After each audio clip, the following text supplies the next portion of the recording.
आपने अल्लाह के बच्चे को हलाल किया है, अल्लाह क्या सजा देंगे आपको इसकी? अरे बेटा, मुन्ना को हमने कलमा पढ़कर ही हलाल कराया है, जिससे उसकी रूह जन्नत में चली गई। इसीलिए अब उसका गोश्त खाने से हमें सवाब मिलेगा। अम्मी, यदि ऐसे ही जन्नत में जाते हैं तो आप एक काम कीजिए, हमें भी कलमा पढ़कर हलाल करवा दीजिए, ताकि हम भी जन्नत में जाकर अल्लाह से पूछ सके कि वाकई आपने ये हुक्म दिया है कि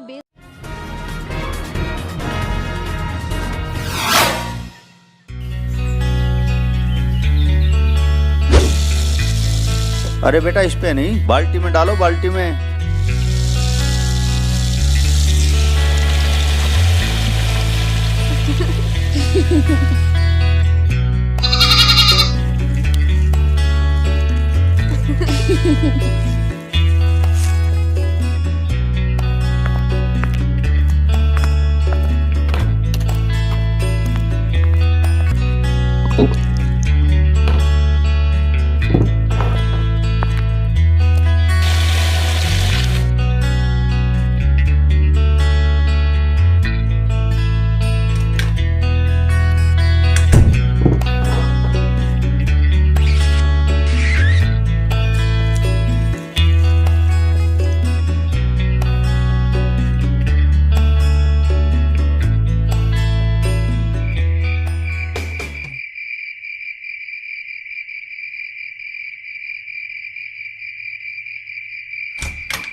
अल्लाहु अकबर, अल्लाहु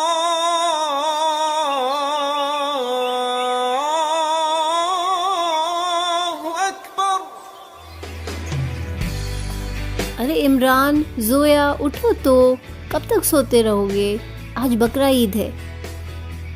देखो तुम्हारे अबू मुन्ना को नहला रहे हैं।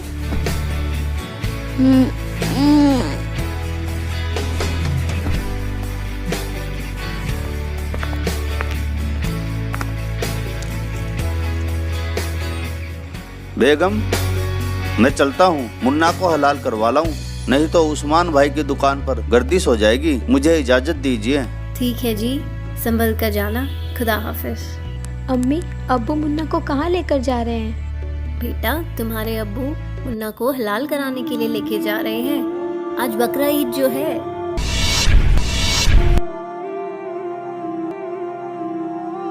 अबू अबू प्लीज मुन्ना को मत लेकर जाओ। बेटा, ये जरूरी है। हमारा बिल्कुल भी मन नहीं लगेगा अबू, यदि मुन्ना को कुछ हो गया तो। बेटा, ये जरूरी है। प्लीज अबू प्लीज मुन्ना को इमरान मत बेटा, लेकर मान जाओ आप। Please Abu please. बेगम, पकड़ो इसे। अब्बू, मत लेकर जाओ ना मुन्ना को, आखिर उसने किसी का क्या बिगाड़ा है?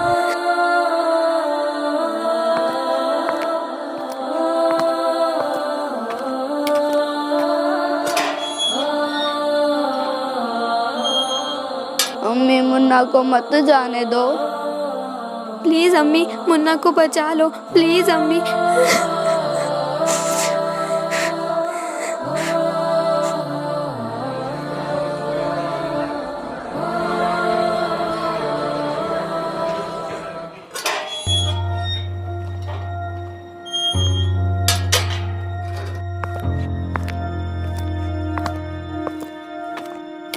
ये लो बेगम।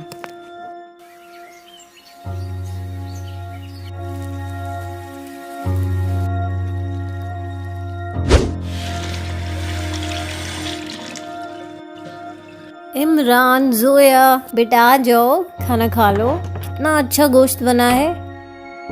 आ जाओ बेटा।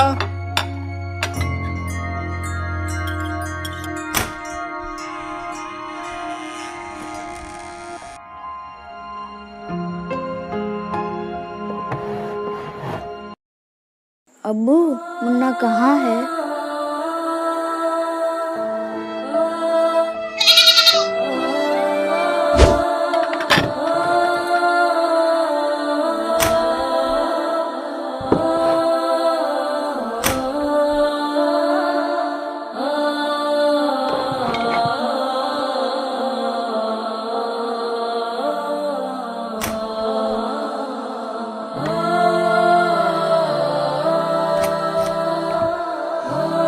बेटा, खाने से ऐसे उठकर नहीं आते, अल्लाह नाराज हो जाते हैं। चलो इमरान, खाना खा लो, उठो बेटा।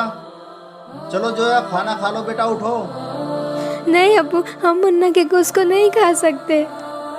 हमें खाना नहीं खाना अब्बू, खाना नहीं खाना। बेटा ये तो अल्लाह का फरमान है। अल्लाह ने उसे ज़मीन पर हलाल होने के लिए ही भेजा था, उसे तो हलाल होना ही था। अब्बू, क्या बिगाड़ा था मुन्ना ने आपका? कितना प्यारा था वो। माफ़ करना अब्बू, यदि कोई कल को हमें हलाल करे या कुछ कहे तो आप क्या करोगे? हाँ, कोई हाथ तो लगा कर दिखाए तुम्हें, हराम खोर के टुकड़े टुकड़े कर दूंगा। तो फिर अब्बू, आपने बगैर किसी कसूर के मुन्ना को क्यों हलाल करवा दिया? वो भी तो किसी का बच्चा था ना। अब्बू, आप तो कहते थे कि कीड़ी से लेकर हाथी तक सभी उस एक अल्लाह के ही बच्चे हैं, तो फिर क्या वो मुन्ना उस अल्लाह का बच्चा नहीं था जिसे आपने हलाल करवा दिया? अब्बू, आपने अल्लाह के बच्चे को हलाल किया है, अल्लाह क्या सजा देंगे आपको इसकी? अरे बेटा, मुन्ना को हमने कलमा पढ़कर ही हलाल कराया है, जिससे उसकी रूह जन्नत में चली गई।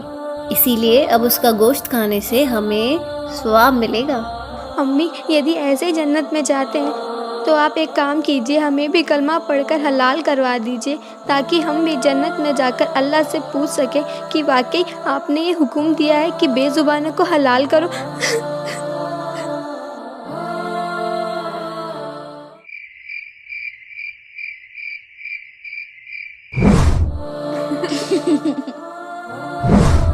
अब्बू अब्बू, प्लीज मुन्ना को मत लेकर जाओ। बेटा ये जरूरी है। हमारा बिल्कुल भी मन नहीं लगेगा अब्बू, यदि मुन्ना को कुछ हो गया तो। बेटा ये जरूरी है। प्लीज अब्बू, प्लीज मुन्ना को इमरान मत बेटा, लेकर मान जाओ आप। नहीं अब्बू नहीं, मत लेकर जाओ मुन्ना को। क्या मुन्ना हुआ को इमरान मत बेटा? लेकर जाओ क्या अब्बू, हुआ? प्लीज। क्या हुआ बेटा? मुन्ना कहाँ चला गया अम्मी? मुन्ना ने आपका क्या बिगाड़ा था अब्बू, जो आपने उसका हलाल करवा दिया? हाँ अब्बू। चुप हो जाओ बच्चों, रात काफी हो गई, सो जाओ।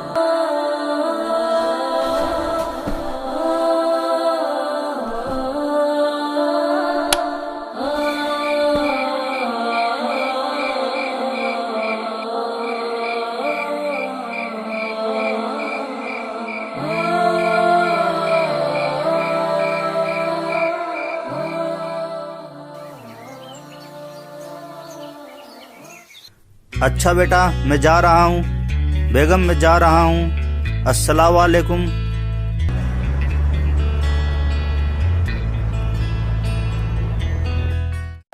अब्बू, मत लेकर जाओ ना मुन्ना को, आखिर उसने किसी का क्या बिगाड़ा है? अब्बू अब्बू, प्लीज मुन्ना को मत लेकर जाओ। माफ़ करना अब्बू, यदि कोई कल को हमें हलाल करे या कुछ कहे तो आप क्या करोगे? आरिफ भाई, सलाम वालेकुम। वालेकुम अस्सलाम। चलो आरिफ भाई, लंच करने चलते हैं। आप कर लीजिए, मुझे भूख नहीं है। नहीं आरिफ भाई, ऐसे काम नहीं चलेगा। मैं सुबह से आपको देख रहा हूँ, काफ़ी परेशान लग रहे हो। लंच तो करना ही पड़ेगा। चलो खड़े हो जाओ।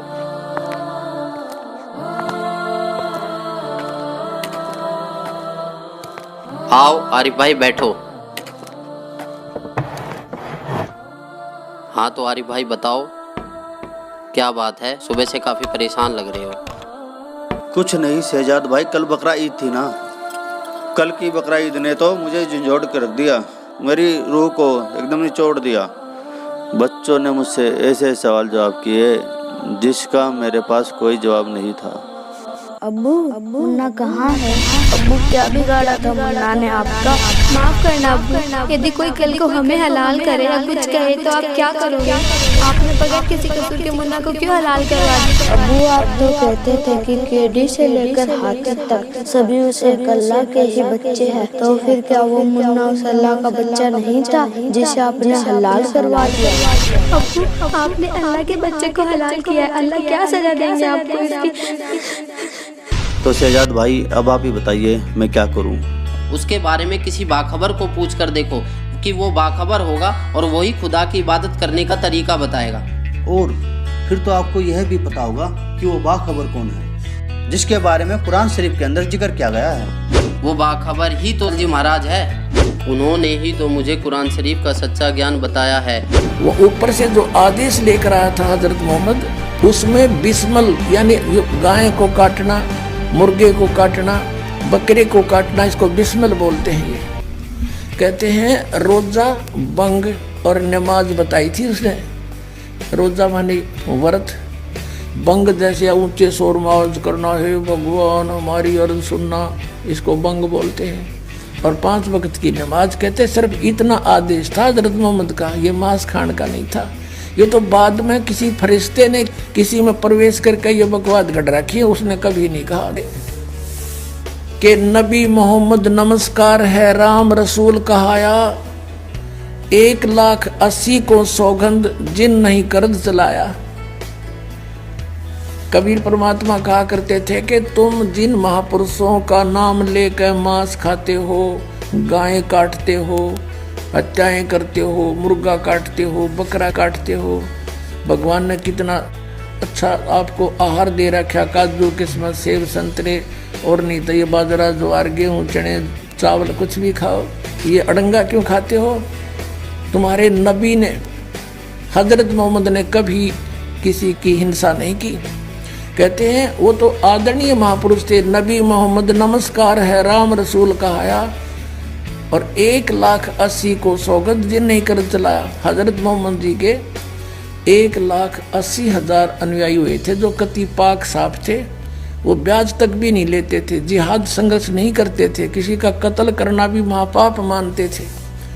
वो तो ऐसे महापुरुष थे। कहते हैं अरस कुरस पर अल्लाह तकत है, अरस कुरस पर आसमान के ऊपर अंतिम छोर पे अरस कुरस पर अल्लाह तकत है, भगवान का सिंहासन है, और खालिक बिन नहीं खाली। और वो पैगंबर पाक पुरुष थे साहिब के अब्दाली, जिन महापुरुषों की तुम आड़ लेकर दुनिया को भ्रमित कर रहे हो, मांस खिला रहे हो, पाप के भागी बना रहे हो, उन्होंने कभी मांस छुआ नहीं।